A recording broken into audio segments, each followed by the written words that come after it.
Sir, आज का जो कार्यक्रम है, इसका मुख्य उद्देश्य क्या है? देखिए, आज का कार्यक्रम का मुख्य उद्देश्य है, जितनी सारी बीमारियों के नाम आपने सुने हैं, जैसे डायलिसिस के पेशेंट हैं जो बोलते हैं कि डायलिसिस करते रहना पड़ेगा, या इंसुलिन डिपेंडेंट छोटे बच्चे जिनको बोल देते हैं कि अब ज़िंदगी भर इंसुलिन पे रहना पड़ेगा, रहते भी हैं। ब्लड ट्रांसफ्यूजन के, थैलेसीमिया, सिकल सेल एनीमिया के पेशेंट्स, इसके अलावा कैंसर और हार्ट पेशेंट्स। तो इन पेशेंट्स के लिए घर बैठे ही, जो लास्ट स्टेज बोल दिया था तब की मैं बात कर रहा हूँ, छोटे मोटे स्टेज की बात मैं कर नहीं रहा, घर बैठे ही ये पूरी तरह ठीक हो सकते हैं और ठीक हुए हैं। तो ऐसे पेशेंट्स पूरे देश से, लगभग हर स्टेट से कम एक पेशेंट आए हैं, उससे ज़्यादा आए हैं। तो आपको देखेंगे यहाँ पे सारे पेशेंट्स एक टाइम पे डायलिसिस पे थे, 5 महीने, 6 महीने, साल, 2 साल, और अब 2 साल से पूरी तरह मुक्त हैं और डायलिसिस से एकदम हेल्दी हो गए हैं।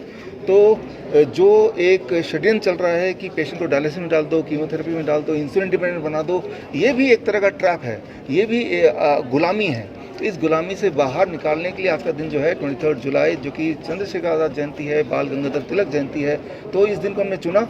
तो खास बात यह है कि आज मेडिकल फ्रेटर्निटी के, इंडियन मेडिकल एसोसिएशन के रिप्रेजेंटेटिव, आयुष मिनिस्ट्री के रिप्रेजेंटेटिव, फॉरेन मिनिस्ट्री जो है नेपाल के गवर्नमेंट के, उनके रिप्रेजेंटेटिव, तो जो मेडिकल के अथॉरिटीज़ हैं, जो नियम कानून बनाते हैं, एक तरफ वो होंगे और एक तरफ ऐसे पेशेंट जो जिन्हें बोला जाता है ये ठीक नहीं हो सकता, तो वो होंगे, और वो अपना यहाँ पे केस स्टडी लेके आए हैं, वो केस स्टडी में प्रेजेंट करेंगे। तो ताकि इसकी कोई थेरेपी है? इसकी थेरेपी है, इस थेरेपी को कहते हैं grad system, gravitational resistance and diet system, जो मैंने 2 साल पहले इन्वेंट किया था।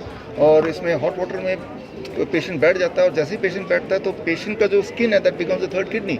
इसका मतलब है कि बॉडी के अंदर जो भी ऐसे टॉक्सिन है जिसकी वजह से वो बीमारी है, चाहे अगर शुगर का पेशेंट है तो that means excess sugar body में होगा, राइट। तो जो भी एक्सेस है, या किडनी का पेशेंट है तो एक्सेस फ्लूइड होगा या क्रिएटिनिन होगा, तो वो चीज़ बॉडी से बाहर निकलने लगती है। तो उसी का डेमोन्स्ट्रेशन है, और ये एक ऐसी चीज़ है जो घर पे लोग कर सकते हैं और कर रहे हैं। सर, अभी तक गवर्नमेंट से कुछ ऑथेंटिकेशन इसके लिए मिला है हाँ, आपको? देखिए, हमारे जो डाइट, मैंने DIP डाइट आज से 10 साल पहले मैंने रिकमेंड किया था, डिज़ाइन किया था। DIP डाइट पे clinical study government of India ने किया है, DIP डाइट पे clinical study government of Nepal ने किया है। तो गवर्नमेंट ऑफ नेपाल की तरफ से आज एग्जीक्यूटिव आएंगे और वो क्लिनिकल स्टडी जो मेरे जो बनाए हुए डाइट का वो यहाँ प्रेजेंट करेंगे। तो अब तक ऑथेंटिक इसका ये है। और जो ग्रैड एक बोल रहा हूँ, ये जर्नल में छप चुका है, journal of international journal of health care, इसमें आपको मिल जाएगा। तो ऑथेंटिसिकेशन के लिए जो पैरामीटर्स होते हैं वो हमने मापदंड पूरे किए हैं। लेकिन प्रॉब्लम यह है, इसकी सिर्फ एक प्रॉब्लम है कि ये घर बैठ के हो सकता है, इसमें कोई व्यापार नहीं हो सकता। एक गरीब आदमी को बता दो, घर पे कर लेगा, तो इसमें कोई transaction of medicine, transaction of surgery, ये सब नहीं हो सकता।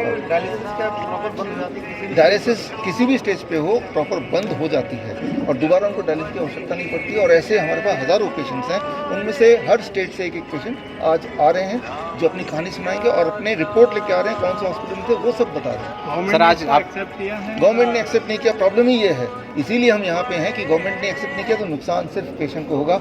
एक पेशेंट जो ठीक हो सकता है, एक पेशेंट जो हर महीने 50,000 से 1 लाख रुपये खर्च करता है डायलिसिस पे, और वो एक तरह से जिंदा मुर्दा बन के रहता है, तो वो ठीक हो सकता है। सर, आप कई मुद्दे लेके आते हैं, आपने कोरोना महामारी में भी आवाज़ उठाई थी। अक्सर देखा गया गवर्नमेंट मुद्दे को नहीं लेती है, लेकिन आप उसको ज़रूर उठाते हैं। देखिए, किसी न किसी को उठाना है, लेकिन गवर्नमेंट से ज़्यादा ऊपर है इंसान, इंसान से ज़्यादा ऊपर है इंसानियत। तो इंसानियत तो वही है ना, जहाँ पे गरीब इंसान को भी, मैं तो बोलता हूँ कि health freedom is our birth right and we should have it, right. चाहे वो कितना भी गरीब हो, हर एक को अधिकार है हेल्थ फ्रीडम की, वो पैसे से नहीं। अभी तो ये देखा जा रहा है जिसमें पैसा है वही ठीक हो सकता है, लेकिन मैं बोल रहा हूँ कि जो अगर जिंदा है वो ठीक हो सकता है। सर, एक बुक लॉन्च भी आज आप करने वाले हैं, उसका क्या मोटिव है और क्या मिलने वाला है उसमें? बुक लॉन्च बड़ा सिंपल है। बुक लॉन्च है fish tank model of heart care, right. उस फिश टैंक मॉडल से हम ये समझाना चाहते हैं कि भाई आपका हार्ट है, दिल की धड़कन आप देख रहे हैं, अचानक लोगों की रुक रही है, डांस करते हुए, खाते पीते, अचानक जिम जाते हुए, तो ये क्या है? कहीं ऐसा ना हो कि भाई अभी जैसे हम लोग खड़े हैं, अचानक किसी की हार्ट रुक जाए, ये हो क्यों रहा है और हमें इसे ठीक कैसे करना है? तो ये हमारी जो है आज की, देखिए, कोई भी चीज़ जो प्रॉफिटेबल नहीं है, जिसमें व्यापार नहीं हो सकता, वो गवर्नमेंट या कोई भी बॉडी जो पैसे पे चलती है वो एक्सेप्ट नहीं करेगी। लेकिन गवर्नमेंट से ऊपर, जैसे मैंने बताया, इंसानियत, तो हम आपस में उस चीज़ को समझें, और गवर्नमेंट एक्सेप्ट करे ना करे, एज ए पेशेंट हम एक्सेप्ट कर लें तो भी काम हो जाता है। तो सर, क्या इसमें कोई कानूनी मदद भी ली जा सकती है? थेरेपी की इस पे ऑब्जर्वेशन स्टडी हुआ है और देखा गया 75% of the patient they became completely dialysis free.